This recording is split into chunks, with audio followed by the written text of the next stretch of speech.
Et là, je pleure. Genre, en continu, genre, sans m'arrêter.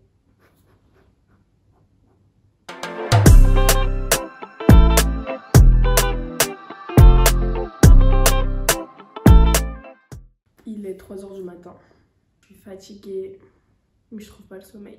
Je suis même épuisée, je pense, si je puis dire. Je pense à tellement de choses, si vous pouviez savoir. C'est aussi dans ma tête. Vous deviendrez fou, je pense. J'ai trouvé la force de faire cette vidéo. Je sais pas tant si c'est la force, mais j'ai trouvé la détermination de la faire. De 1 parce que j'ai envie d'en parler. Et de 2 parce que je sais que ça peut aider. Alors, comme vous avez pu le voir, ceux qui me suivent sur Instagram et sur Snap, je vais faire une vidéo où je vais parler de choses traumatisantes, si je puis dire. En tout cas, de choses qui m'ont blessée, qui ont été assez compliquées pour moi. Je ne vais pas faire de suspense ou quoi, vous avez vu dans le titre, donc vous savez déjà de quoi je vais parler. Je vais parler de mon rapport à l'avortement et je sais pas du tout comment structurer cette vidéo. Genre, vraiment. Je l'ai tournée au moins 3 fois avant de faire celle que je vais faire tout de suite.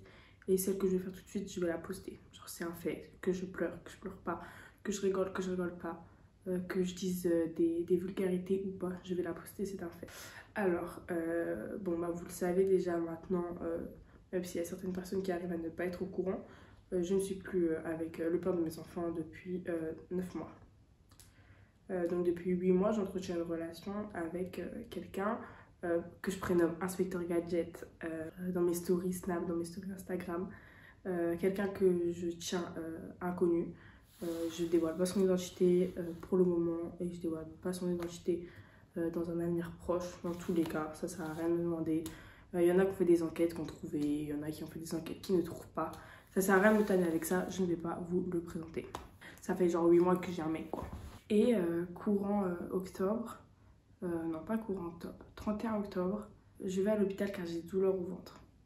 Il faut savoir que j'étais sous pilule, donc je ne doutais même pas une seule seconde que ça aurait pu être quelque chose en rapport avec la maternité.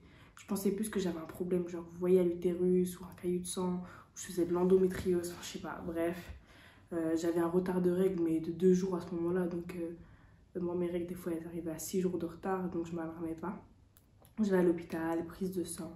Et là, les résultats, ils tombent. Je suis enceinte. Et je la regarde, non, je suis pas enceinte, genre c'est pas possible, vous vous êtes trompé, faut réessayer. Elle me dit non, non, vous êtes enceinte. Je dis ouais, mais je prends la pilule. Genre, je prends la pilule, je la rate pas, même 1 heure, je la rate pas. Elle me dit non, non, vous êtes enceinte. Et dans ma tête, je me suis dit ah ouais. J'envoie un message à mon copain, je lui dis que je suis enceinte. Et il me dit pardon. Je lui dis ouais, je suis enceinte, genre. Je suis désolée parce que c'est mon premier réflexe qui a été, je me suis excusée. Je m'en voulais en fait parce que bah, on n'avait pas prévu de faire d'enfant, on s'était mis d'accord sur ça. Et bah, je me sentais un peu de le trahir à moitié, vous voyez. Je me sentais mal vis-à-vis de lui dans le sens où je sais qu'il voulait pas d'enfant. Enfin, il voulait pas d'enfant, un enfant maintenant. Et bah, je me sentais trop mal vis-à-vis de lui. Tu vois, je suis désolée et tout. Il me dit ah ouais, bah, va falloir qu'on en parle. Il faut savoir que j'ai toujours été contre l'avortement, genre vraiment toujours. Au-delà du fait que ça soit un point de vue religieux, genre un point de vue éthique, j'ai toujours eu un problème avec ça. Et bref, j'en parle avec lui et tout. Et je rentre à la maison, il me dit direct, ouais non, je veux pas d'enfant, hein, donc va falloir qu'on ne garde pas. Et donc moi je lui dis ok, on va le garder. Et pendant plusieurs jours, j'ai essayé de faire des listes parce que je pouvais, c'était inconcevable que j'avorte. J'ai fait des listes de points positifs, pourquoi on peut le garder, pourquoi pas, nanana. Je lui donne et à chaque point positif, il avait un contre-argument. Chaque point positif.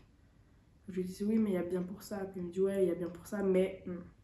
Et au final, je me suis rendu compte que il avait raison et que c'était pas le bon moment et que il fallait que je suive la même décision que la sienne. Et quand je suis arrivée à cette conclusion, ça a été dur. Ça a été très dur. Je pleurais. Franchement, quand j'étais chez moi, dès qu'il sortait, je devenais folle. Je criais, je m'en voulais. Je me disais, mais Méliane, tu vois ce que tu fais? Genre, j'en ai voulu à mon corps d'être tombée enceinte. Je me détestais. J'en ai tellement voulu à mon corps d'être tombée enceinte. Je me disais, mais j'ai tout fait attention et je suis enceinte quand même. Bref, Ensuite, j'en ai voulu à lui. Pourquoi il m'obligeait à prendre cette décision alors qu'il savait que j'avais pas envie de la prendre. Ensuite, j'en ai même voulu à Dieu. Tu sais, mais j'ai fait quoi de mal, en fait, sur cette terre pour qu'il m'oblige à avoir cette décision, à prendre cette décision. C'est-à-dire que je me suis protégée, j'ai fait attention. Et lui, il m'oblige quand même à prendre une décision qui me déchire le cœur. Franchement, j'en ai voulu à tout mon entourage. C'était dur. Bref, au final, ce moment-là, ça a créé des tensions dans notre couple. C'est-à-dire que j'essayais de lui montrer par plusieurs manières que je voulais qu'il change d'avis. Et c'était pas le cas. Il campait sur ses positions. Et moi, à partir du moment où, avant de tomber enceinte, je me suis mis d'accord avec lui qu'on ne veut pas l'enfant. Je ne me voyais pas le forcer à avoir un enfant, alors que si moi je suis maître du fait de choisir de garder un enfant ou pas, c'est lui le minimum, c'est d'être maître aussi pour lui, de choisir s'il veut un enfant ou pas. À partir du moment où il me dit qu'il n'en veut pas, je ne suis pas une méchante nana, si je puis dire, pour l'obliger à garder l'enfant et avoir un enfant. Donc j'ai essayé tant bien que mal de le faire changer d'avis et ça n'a pas marché. Ça n'a pas marché.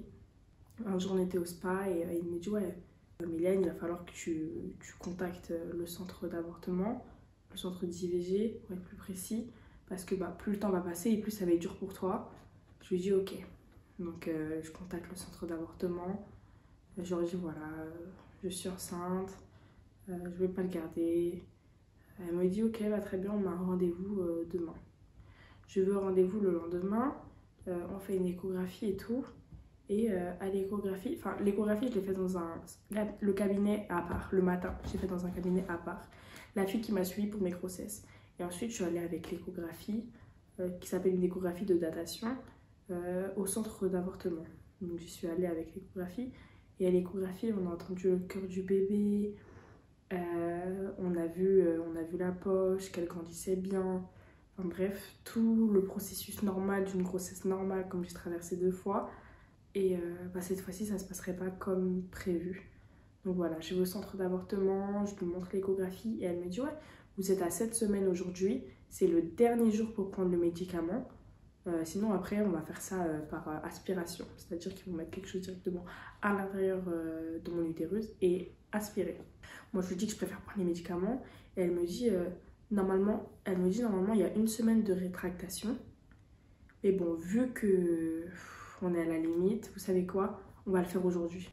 Donc je dis ah ouais, dès aujourd'hui on va prendre le médicament. Elle me dit oui. Ok, elle me dit revenez à 13h et il était 11h je crois. Revenez à 13h et vous prenez les médicaments. Je reviens à 13h, je prends le premier médicament. Le premier médicament, c'est un médicament pour arrêter le cœur du fœtus, du bébé. Vous appelez ça comme vous voulez. Moi j'appelle ça un bébé dès le début. Il y a des personnes qui appellent ça un fœtus pour pas forcément s'attacher au terme. Mais voilà, je reviens à 13h, je prends le médicament. Elle me dit voilà, c'est tout, c'est fini. Vous avez un autre médicament à prendre dimanche. Ça va vous donner des contractions. Elle m'explique comment ça va se passer. Mon utérus le col de l'utérus va s'ouvrir comme un accouchement normal grâce au médicament et je vais évacuer le bébé ou le fœtus. Je lui dis ok, elle me dit ça va être douloureux, je vous préviens, on peut avoir des effets secondaires. Elle m'explique tout le processus. D'ailleurs, processus que je vais essayer de trouver sur internet et vous mettre en barre d'infos. Bref, et voilà. Donc elle m'explique, je repars avec un médicament dans une poche, dans une enveloppe scellée, une enveloppe fermée quoi. Et je rentre à la maison. Le samedi passe, j'ai pas trop de douleur, j'ai un peu mal au ventre quand même, mais j'ai pas de douleur spéciale. Et le dimanche matin, mon copain a fait des trucs toute la nuit, il a enregistré des trucs et tout. Et donc il rentre, il est 6h du matin. Ouais, il est 6h du matin. Et du coup, je me suis dit, tant qu'il est là, je vais prendre le médicament maintenant parce qu'il ne faut jamais prendre le médicament toute seule. Vraiment jamais. Il faut toujours être accompagné.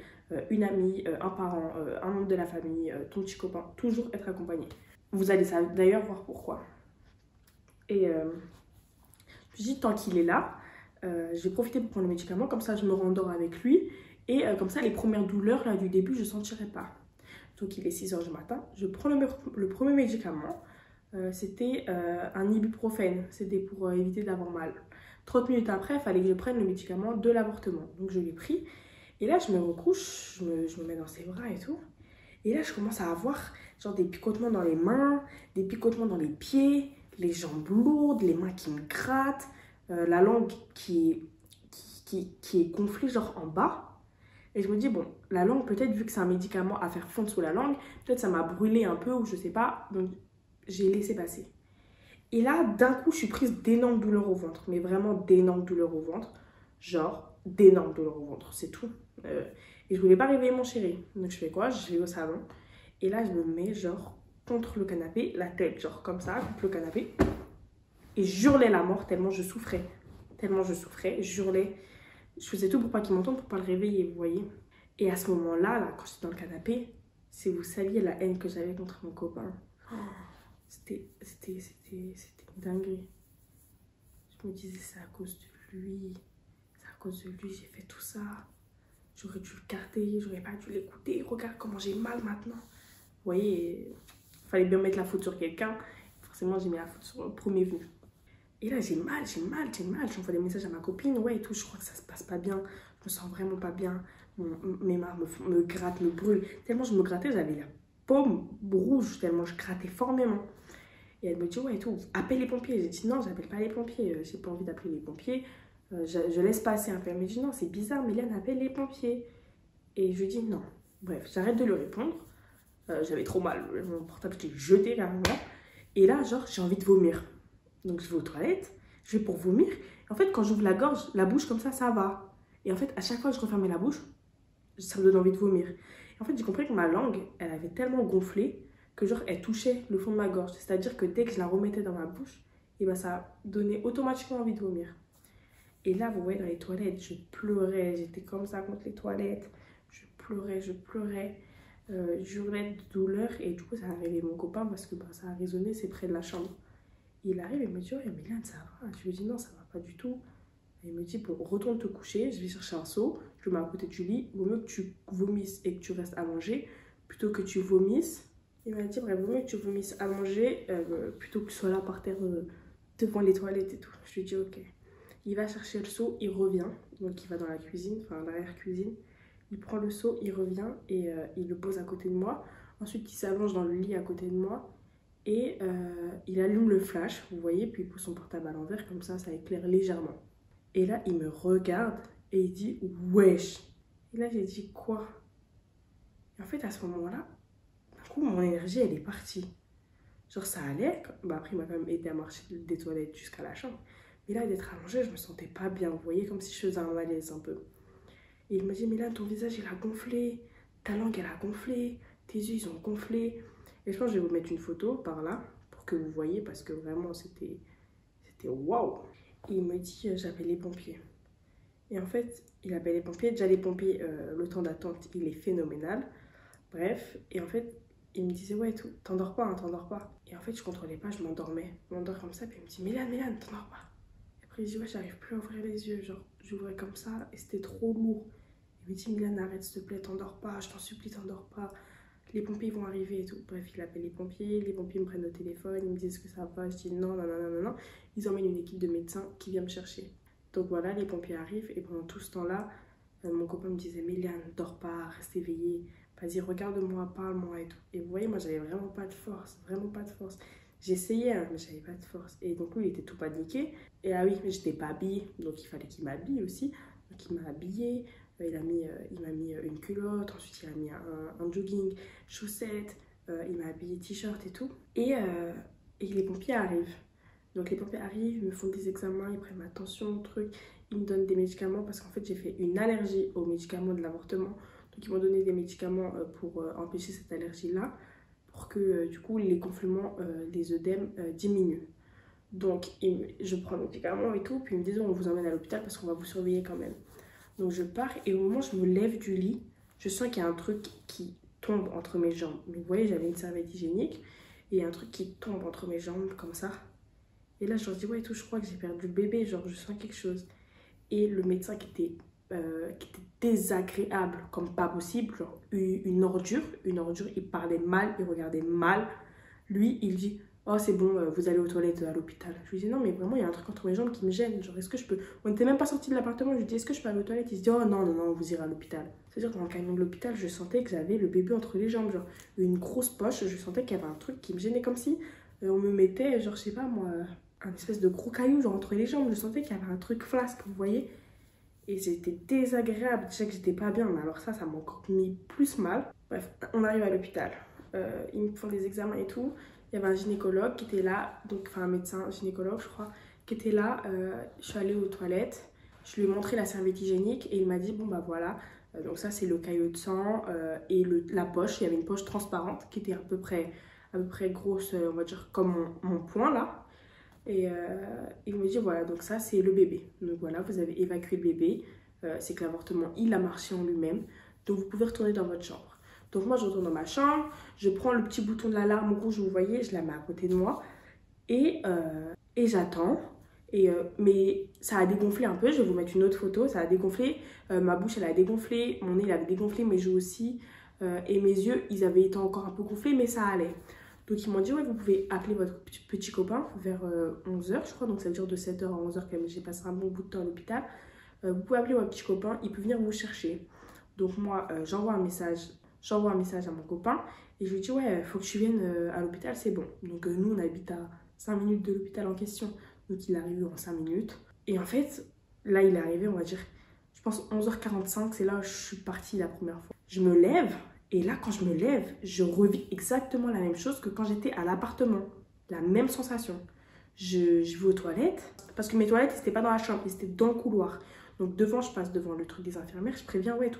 Il y a un truc bizarre, est-ce que vous pouvez demander au médecin de venir aux toilettes? Donc pendant que je suis aux toilettes, ça toque, j'ouvre, il me dit que c'est le médecin.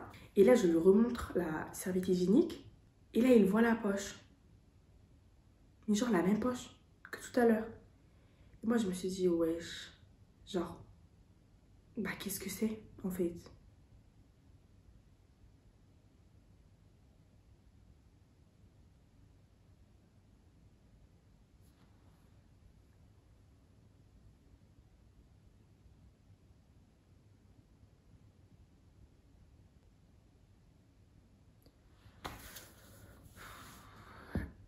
Et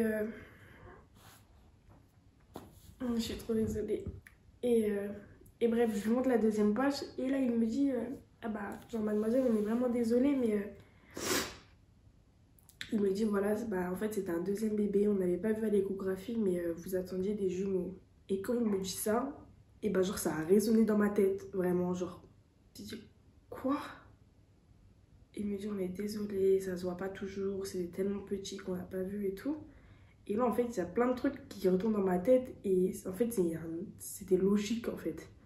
Je me dis, vous voyez, quand j'ai fait l'échographie de datation, il y avait le battement du cœur du bébé et il était tout le temps gêné. Enfin, la meuf, elle était gênée de faire l'échographie parce qu'il y avait un autre battement de cœur qui gênait.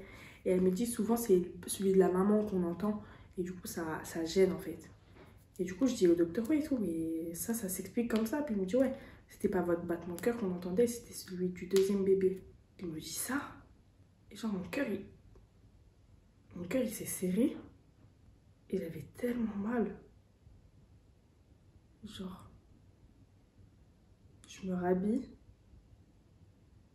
je suis sortie des toilettes et il me raccompagne jusqu'à ma chambre. Et en fait, je l'écoute parler et d'un coup, je tombe par terre. Je me réveille, je suis dans ma chambre d'hôpital là. Il y a une fille, elle est en train de me faire une prise de sang et là, je sais pas pourquoi, j'ai zéro force, rien. Genre, mon corps, vraiment, il est mort, vous voyez. Après, heureusement, quand j'étais en train de me rhabiller dans les toilettes, quand je remettais mes affaires, enfin mon pantalon, j'ai eu le temps d'envoyer un message à mon copain pour lui dire il faut que tu rentres à la maison. En fait, il y avait un deuxième bébé et il me garde en surveillance. Et du coup, je ne lui ai pas donné plus d'informations. Il m'a dit ok, je rentre, mais raconte. Et en fait, bah, moi pendant ce temps-là, je tombais dans les pommes et tout. Donc quand je me réveille, parce qu'elle est en train de me faire une prise de sang et tout, elle a fini, elle repart. Genre mon portable avec écrit le nom de mon copain, la photo de nous deux. Et j'arrivais pas à bouger ma main pour rattraper mon téléphone. Il m'envoie des messages. Méliane, réponds-moi, il se passe quoi? Tu me fais peur s'il te plaît, réponds-moi. Après tu vois, vraiment je m'en veux.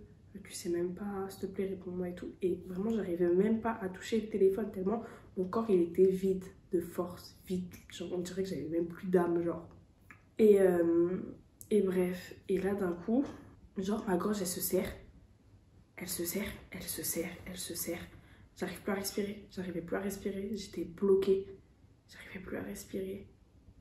Et là, je me dis, ah, j'ai appuyé le bouton rouge, vous voyez, j'utilise mes dernières forces hein, pour appuyer le bouton rouge. Je pouvais même pas me lever pour aller dans le couloir, tellement j'étais vide. Et là, les meufs, elles n'arrivent pas. Les infirmières, elles mettent du temps à arriver, énormément de temps à arriver. Et là, je sens que mon corps, il part comme ça. Je ferme les yeux et là, je me dis, ouais, je vais mourir, genre, je peux plus respirer. Il n'y a personne qui vient m'aider. Genre, c'est fini. Vraiment, c'est fini. Ça va finir comme ça. Je me suis dit, ouais, je verrai plus jamais mes enfants. Genre, tout ça parce que j'ai pas gardé un enfant et du coup, 2 enfants. Et bah, je verrai plus jamais les miens. Genre, moi, j'ai sacrifié ma vie pour faire un truc que je voulais pas de base. Et à ce moment-là, je me suis dit que...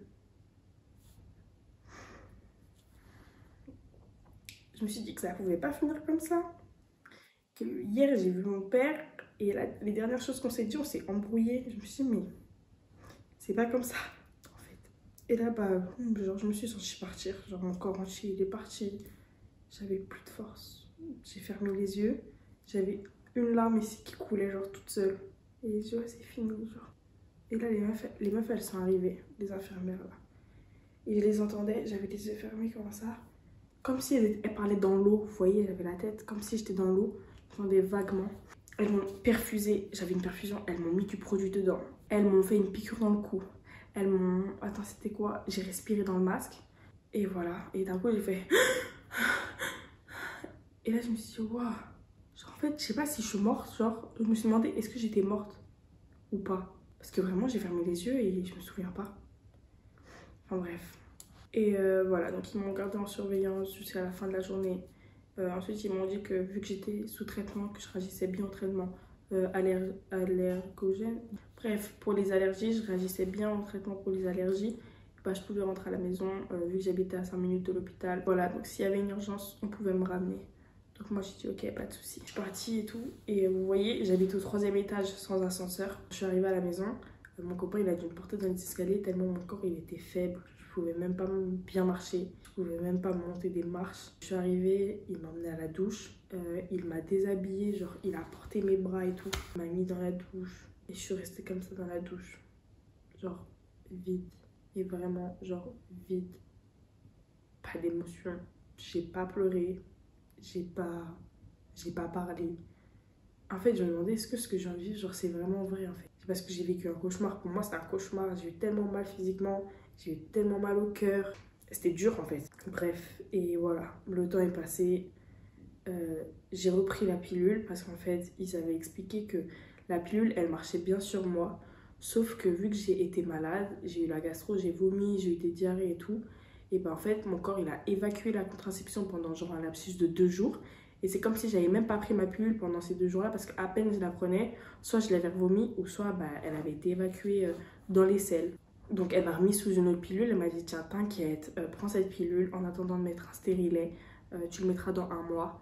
Et voilà, donc moi j'ai dit ok je prends la pilule et tout. Et là un jour je suis dans la douche, vous voyez je vais à la douche parce que je me suis sentie pas bien. Ouais pendant allez 2-3 heures j'étais pas bien, j'avais mal au ventre. Je lui disais en plus à mon copain ouais j'ai mal au ventre et tout, je suis gênée.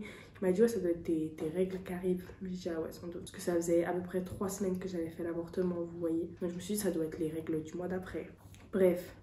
Et là je vais à la douche et vous voyez moi dans la douche je m'assois tout le temps. Genre je suis jamais debout dans ma douche. Je m'assois. D'abord je me mets accroupie et ensuite je pivote un peu en arrière et je m'assois. Et là quand je me mets accroupie, il y a un énorme truc qui est tombé entre mes jambes. Pas par terre. Un truc genre comme ça, genre de sang, un caillou genre épais. Désolée pour l'image mais genre on dirait un gros beefsteak genre. Et là j'envoie un message à mon copain, je lui dis viens tout de suite, il est au salon avec des amis à lui. Je lui dis viens tout de suite, il arrive. Là on s'est regardé comme ça. On a regardé ça. Et là je me suis dit c'est pas ce que je pense quand même. J'ai pas fait une fausse couche. Et il m'a dit si c'est ça, genre il dit je connais des personnes qui en ont fait et genre c'est ça Mégane. Et là je pense qu'il a vu dans mes yeux la détresse. Parce qu'il faut savoir que du coup après l'avortement, on m'a dit que si jamais ça devait arriver que je tombe enceinte, Donc jamais de la vie, enfin, on ne le garderait pas, quoi. On le garderait parce que ça a été trop dur ce qu'on a traversé et qu'au final, si ça devait se passer, on le garderait et que si je suis enceinte, ce serait une grossesse totalement différente. Évidemment qu'on gardera le bébé. Et là, du coup, ça tombe et je me décale. Je me pousse genre le plus loin possible. Et il me dit, ouais, tu veux que je nettoie? Et je lui dis oui. Et genre, je commence à pleurer. Il me dit, genre, ça c'est un enfant qu'on allait garder et genre, on me l'enlève comme ça. Alors que, sur cette fois-ci, j'allais le garder. En fait, quand j'ai vu ça tomber,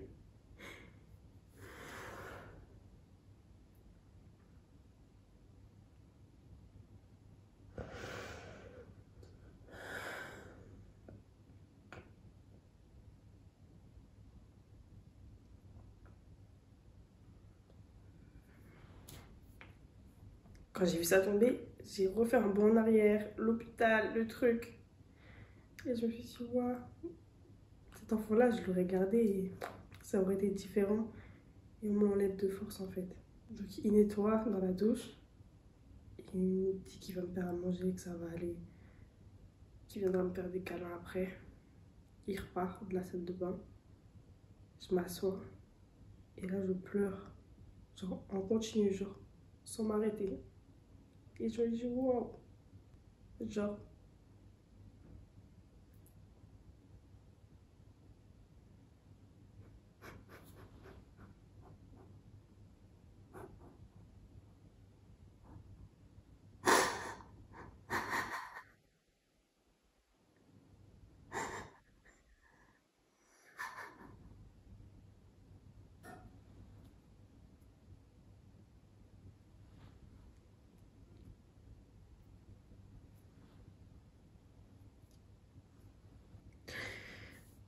et bref.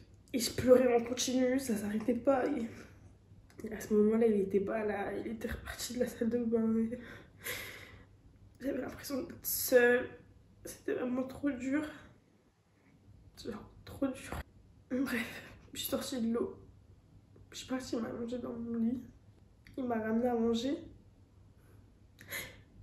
Et genre, on n'en a jamais reparlé. Genre, jusqu'à aujourd'hui, on n'en a jamais reparlé. Genre là, alors d'aujourd'hui, je fais la vidéo. Il m'a jamais demandé si genre j'en souffrais ou si j'y pensais. Et je me sens tellement seule par rapport à ça. Bref, voilà. Le temps est passé. J'ai décidé de mettre un stérilet. Parce que j'ai même plus envie d'être confrontée en fait à la grossesse tout court. En fait, j'ai tellement peur de ce qui peut m'arriver maintenant. Et j'ai tellement peur d'être reconfrontée à ça, au sang. Bref. Genre, il y a des nuits où j'en cauchemarde. Il y a des nuits où il y a mes copines qui tombent enceintes. Je suis trop contente pour elles, genre vraiment. Mais c'est tellement dur pour moi. Bref. Donc voilà, j'en ai parlé aujourd'hui parce que j'ai vu que les filles qui passent dans ça, vous sachez que vous n'êtes pas toutes seules. Genre, c'est vraiment dur pour tout le monde. Et je pensais que ça arrivait qu'aux autres. Et au final, ça m'est arrivé. Évidemment, je vous demanderai d'éviter les jugements, commentaires d'autres filles qui peuvent éventuellement témoigner. Et sur moi, bon après sur moi, genre je suis plus du tout à ça de près, pardon. Mais voilà, donc voilà, c'est probablement la vidéo la plus dure de ma vie à tourner. Et c'est probablement la vidéo la plus intime de ma vie que je vais tourner. J'espère que les filles qui ont traversé ça ou qui traverseront ça, vous verrez que on est toutes fortes. Et que même si c'est dur, parce que même là j'en pleure, mais j'en pleure parce que j'en parle. Sinon le reste du temps ça va. Et voilà, dans la vie, il y a des hauts, il y a des bas. Et c'est comme ça. Et même si c'est dur à accepter sur le moment, on passe au-dessus de ça. Je me dis que c'était pas le bon moment et qu'un jour ça sera le bon moment. Mais voilà, si jamais dans votre entourage il y a des gens qui sont confrontés à ça et que vous êtes au courant, prenez le temps d'en parler avec eux et prenez le temps de prendre des nouvelles d'eux parce que dans toute cette histoire, c'est de ça que j'ai le plus souffert, en vrai de vrai. C'est de pas avoir pu parler de ça avec mon copain. Genre, ça a été vraiment le plus dur. Pas avoir parlé de ça avec mes copines non plus. En fait, je me suis sentie vachement seule, genre, quand ça s'est passé. Et je me suis sentie vachement seule. Après que ça se soit passé, c'est-à-dire que j'ai l'impression que les gens ils s'en foutaient. Alors pour moi ça avait été une épreuve, genre vraiment. Bref, donc voilà, soyez à l'écoute, prenez des nouvelles de personnes qui sont concernées par ça. Et les filles, n'hésitez pas à en parler quand ça vous arrive. C'est pas tabou, c'est des choix de la vie, c'est des épreuves de la vie. Donc voilà, parlez-en. Je vais m'arrêter sur ça. Je vais pas faire une fin de vidéo comme d'habitude. Il y a mes réseaux sociaux en barre d'infos, mes réseaux sociaux ici. Vous me rejoignez, vous venez me poser des questions si vous voulez. Je vais essayer de libérer un peu la parole sur ça en story quotidiennement. Comme vous pouvez le voir, même je suis une fille maintenant en story, je parle de tout, dans les moindres détails, stériles, les trucs. Franchement, on n'est plus dans ça, on parle de tout ce qu'on veut. Donc voilà, rejoignez-moi sur mes réseaux sociaux, n'oubliez pas de aimer, commenter, partager, tout message de courage, t'es une femme forte et tout. Aussi nombreux sont-ils, ils font tous du bien. Genre, vous pouvez l'envoyer à un moment où ça va pas et vous allez me donner la force d'avancer. Donc voilà, je vous aime fort, fort, fort. Merci d'avoir écouté. Je pense que ça va être super long. Mais voilà.